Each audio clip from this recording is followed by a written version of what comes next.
Pues buenas a todos. Yo empecé este año en esta universidad y antes de empezar mi charla, pues empecé también por motivos personales. Aquí está mi mamá, que ella tuvo cáncer, pero es una superviviente. Yo el año pasado trabajaba en Ecuador, en Naciones Unidas, y ella era profesora allí en la universidad. Y un día pues me llamaron y me dijeron pues, que la habían diagnosticado.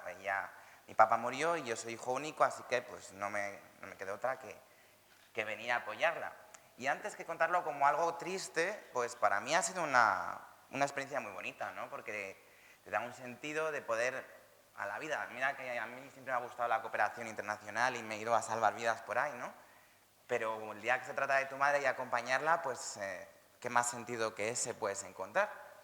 Y eso es lo que hice, me vine aquí, yo soy palentino, el mundo de la nutrición no está del todo bien a nivel profesional en España, y esta universidad me hizo un hueco.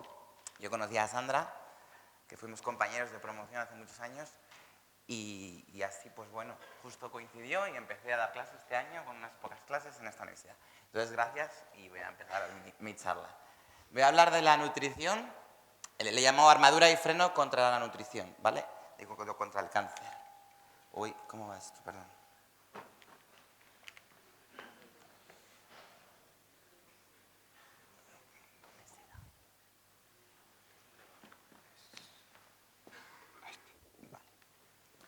Bueno, para hablar un poco de la presentación, os voy a hablar un poquito de qué es el cáncer, pero porque es importante entenderlo para lo que voy a explicar después.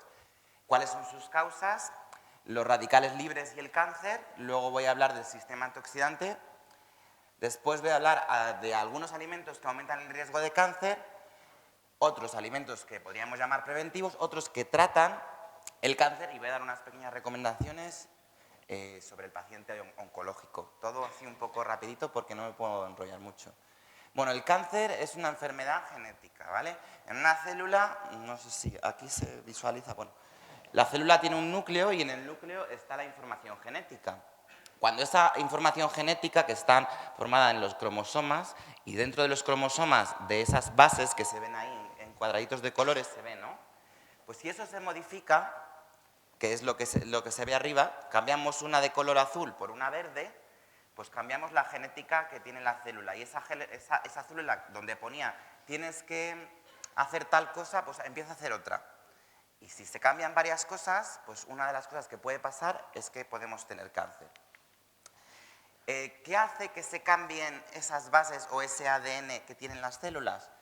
Pues hay causantes, ¿no? Entonces ya se ha visto, y están algunos identificados, pues el tabaco, las drogas, el alcohol, la luz solar, mucha exposición, los rayos X, componentes volátiles, los que hay gente, tengo una amiga que su papá murió también de cáncer de pulmón porque trabajaba en una industria de cemento. Entonces, bueno, pues hay que tener mucho cuidado y tiene que haber unas muy buenas medidas de prevención porque la verdad está muy asociado.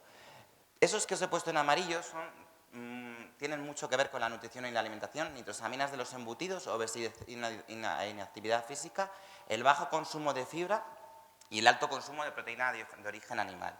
Eso luego lo vamos a hablar. Luego hay otros cánceres que tienen origen de tipo vírico, que son esos tres que vemos ahí, y alrededor del 18% de los cánceres tienen que ver con eso. Y luego está el cáncer hereditario, ¿no? Todos, bueno, no todos, pero tenemos mayor o menor predisposición. En eso que os expliqué al principio, pues por ejemplo, para que produzca el cáncer, para que se entienda, tiene que haber 4 cambios en el genoma. Pues algunos ya de base venimos con 2. Entonces es mucho más fácil porque solo tendrían que pasar otros 2 más. Sin embargo, hay otros que vendrían con de 0 a 4, ¿se entiende? Vale. Bueno, entonces los radicales libres son cosas que afectan, como hemos dicho, al genoma, y es lo que hace que la célula mute. Y al mutar es cuando empieza a replicarse más y empieza a hacer funciones anómalas. Lo normal es que una célula, cuando se divide, ¿vale?, que es ahí donde se replica el ADN, pues si por lo que sea ha habido un fallo, que es esa que vemos la parte de arriba, a ver si es que no sé si puedo utilizar. Se ve que hay un puntito verde arriba, ¿no? En esta parte de acá, ese que está ahí. Pues de esta ha habido una mutación rara. Entonces, ¿esa célula qué hace? Lo normalmente muere. Ella misma se suicida. Se llama apoptosis celular. Eso es lo que haría normalmente, pero a veces esto no pasa. ¿no?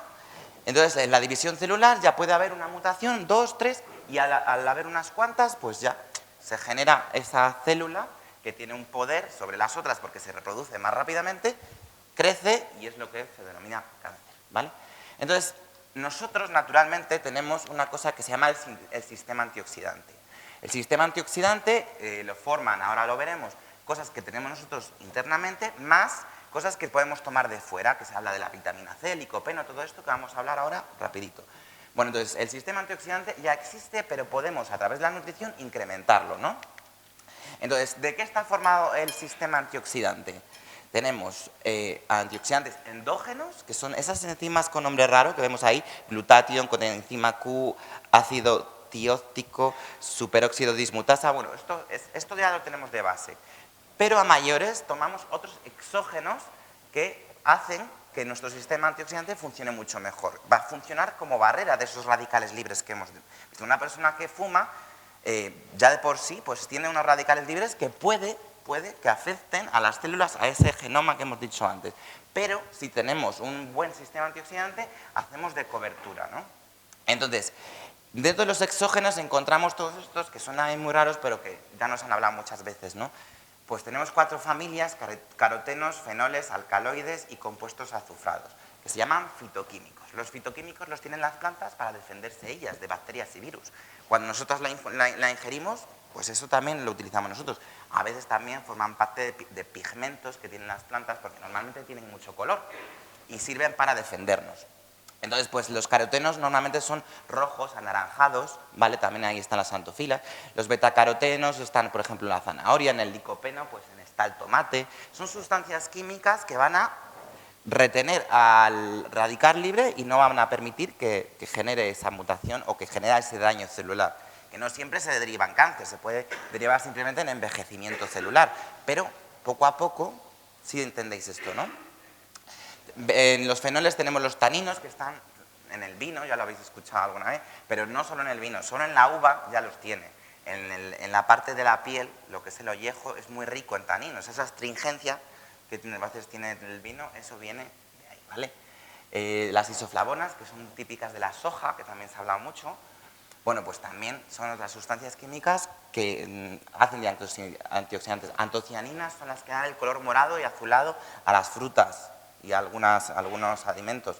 Bueno, veis que casi todo lo que tiene color, ¿vale? Es un antioxidante. Las piperinas la tiene la pimienta negra, por ejemplo, la cafeína, la teobromina, que es la que tiene el té. Ese té negro es el más rico en teobromina. Todo eso son antioxidantes. Y de los más potentes son los azufrados. Por ejemplo, la alicina la tiene la cebolla.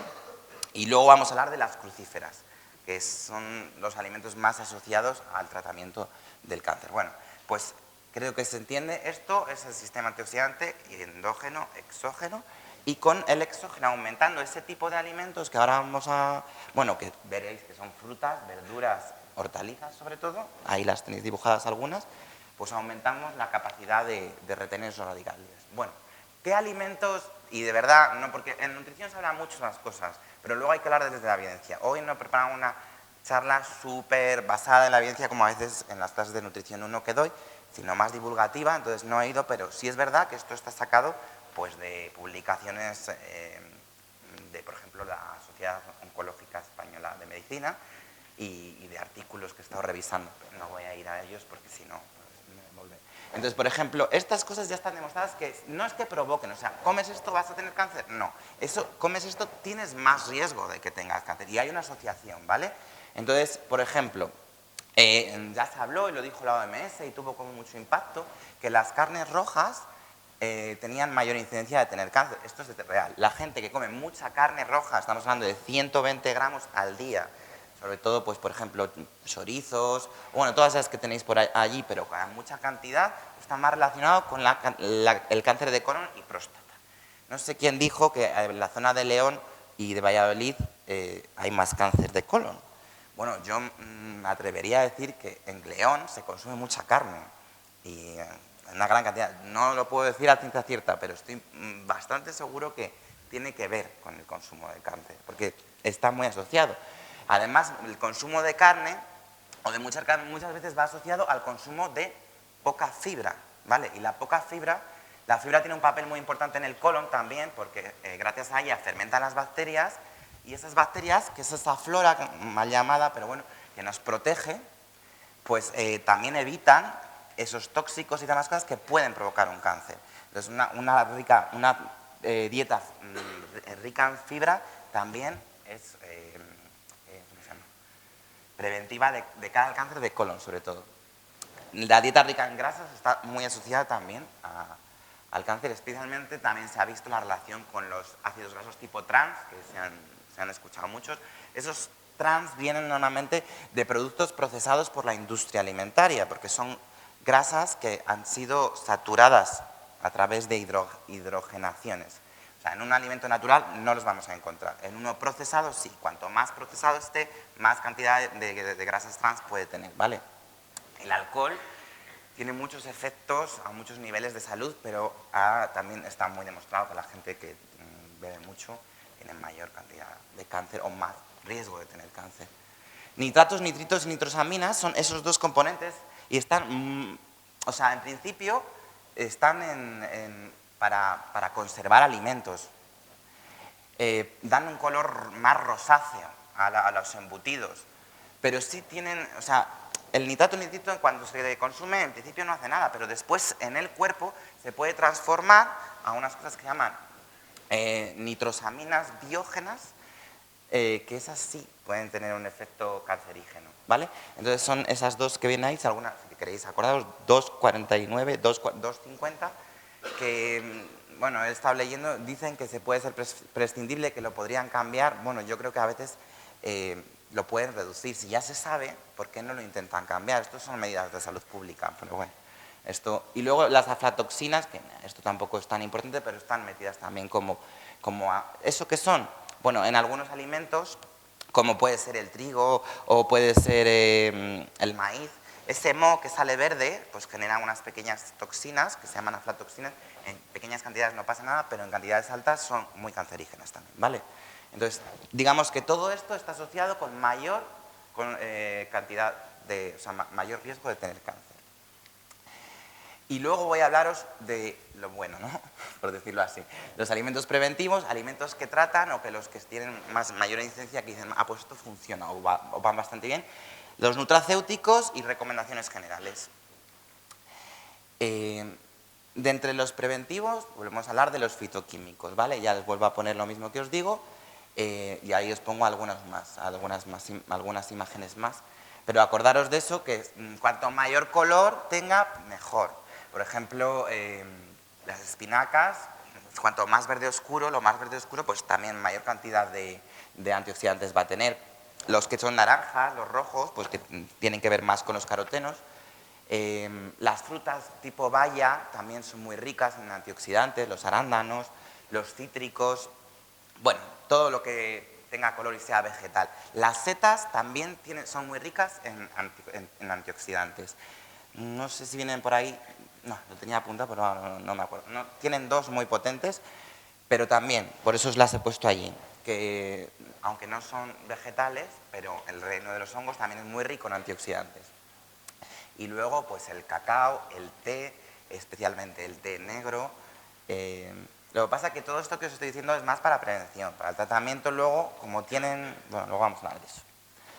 Luego, alimentos que tratan, pues de las que más se está hablando y que más estudios están saliendo, es de las crucíferas, ¿vale? Las crucíferas son una familia que son la de las coles, que ahí veis una imagen, pues rábano, el rumanesco, me parece que la rúcula también, el berro, la coliflor, el brócoli, bueno, toda esa familia es muy rica en antioxidantes y luego tiene además un antioxidante específico que es el glucosinolatos. ¿Por qué son eficientes? Porque se ha visto que tienen un efecto antivírico y bacteriano. Vimos que parte de los que causaban cáncer eran bacterias y virus, ¿no? Lo del papiloma humano, entonces afecta. Antiinflamatorio. Inducen apoptosis. Eso que os decía de que la célula no sabe qué hacer, o se replica y genera un cáncer, o se suicida. Pues la apoptosis, que es la vía buena, este tipo de alimentos hace que también inducen que la mitosis celular, cuando una célula se ralentice, es decir, en vez de que se expanda tan rápidamente, pues se expande menos. Tampoco es magia, pero hay estudios que indican que tiene un efecto beneficioso en el proceso biológico, que durante el tratamiento. Por eso se dice que tratan, pero no es como otro tipo de... O sea, no es magia, ¿vale? Pero sí ayuda. Entonces, estos son los alimentos naturales más relacionados con el hecho de que el cáncer o el tratamiento del cáncer vaya bien a nivel nutricional. Luego voy a hablar de los nutracéuticos. Y luego ya para entrar, estabais hablando antes, a mí me da mucha rabia, por ejemplo, que en España sea el único país de Europa donde no estamos los nutricionistas incluidos en la cartera de salud pública. Esto es muy a pesar para todos los pacientes, no solo para el paciente oncológico.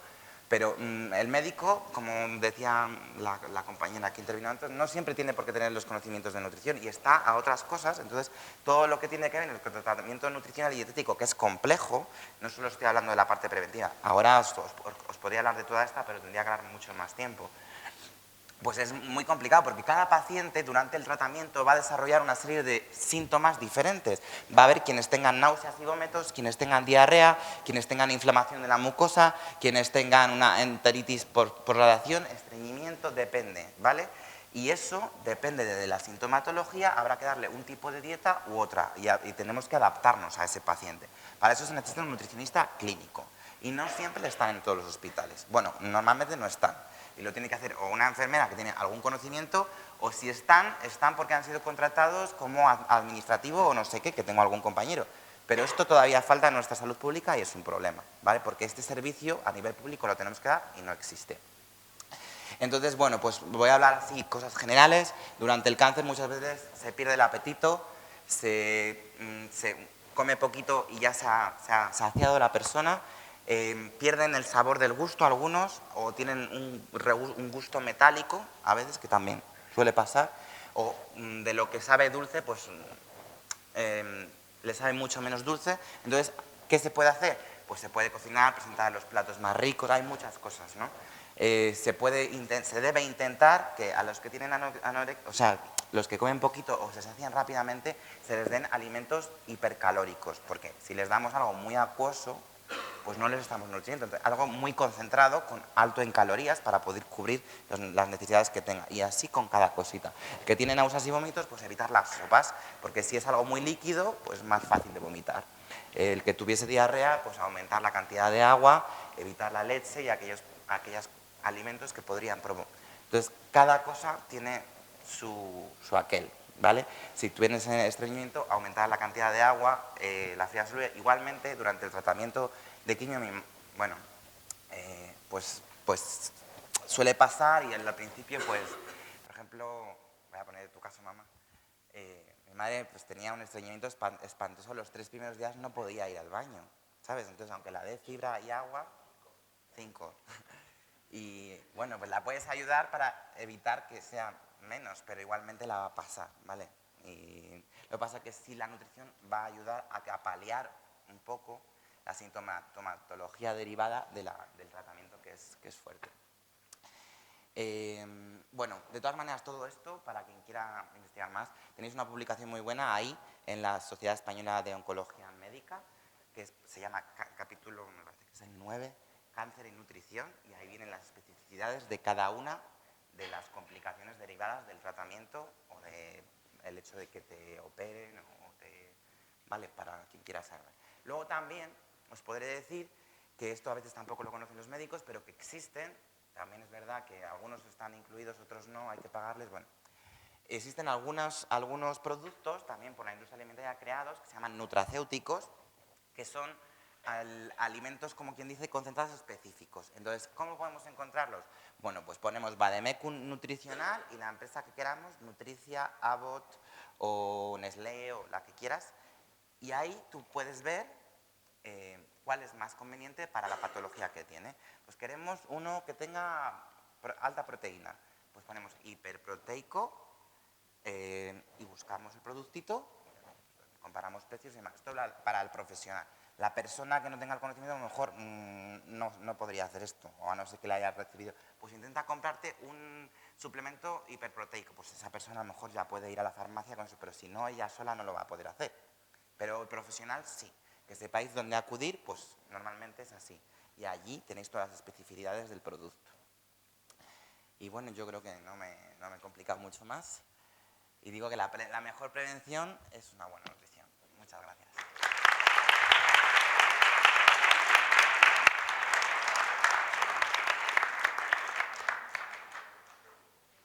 Bueno, no sé si alguien... Emilio, venga aquí conmigo. Si alguien tiene alguna pregunta para Emilio, sí. Buenos días.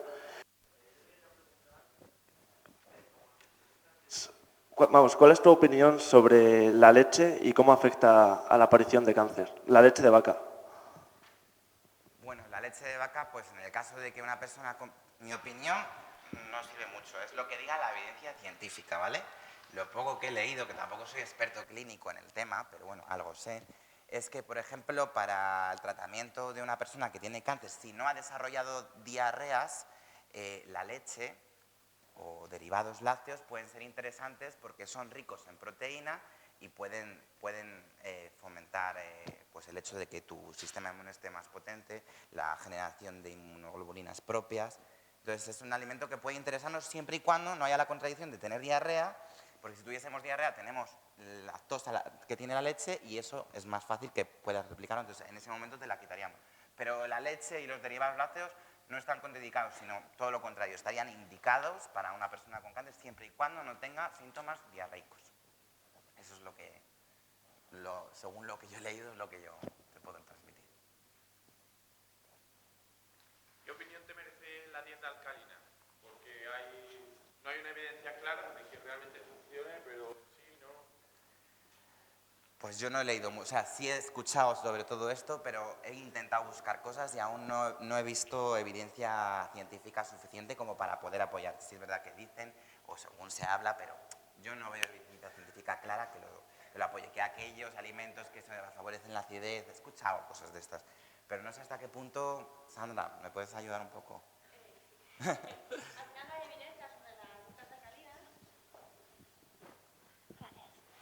Lo importante al final es qué promueven esas dietas alcalinas, alimentos procesados o alimentos no procesados. Mucho consumo de carne procesada o no. Al final es un poco, hay que buscar la generalidad. No hay evidencia suficiente sobre que las dietas alcalinas que retiren determinados grupos de alimentos vayan a ser beneficiosas, ¿no? Pero sí que tiene cosas que son adecuadas, pero no porque sean dietas alcalinas, sino porque la ciencia dice que reducir el consumo de carne roja, carne procesada, aumentar el consumo de fibra, reducir o limitar el consumo de alcohol va a ser beneficioso para la salud.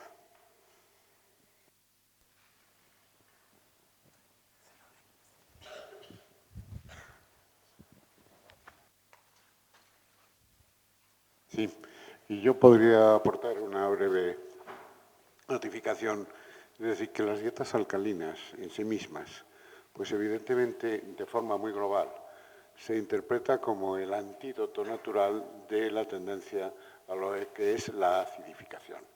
El pH del medio interno, el pH del organismo, cuando se descompensa nuestro equilibrio en función de las dietas, de aquello que ingerimos y demás, hay que evitar que tienda hacia la acidosis, hacia la acidificación, porque en ese medio es más frecuente que se desarrollen toda una serie de procesos patológicos.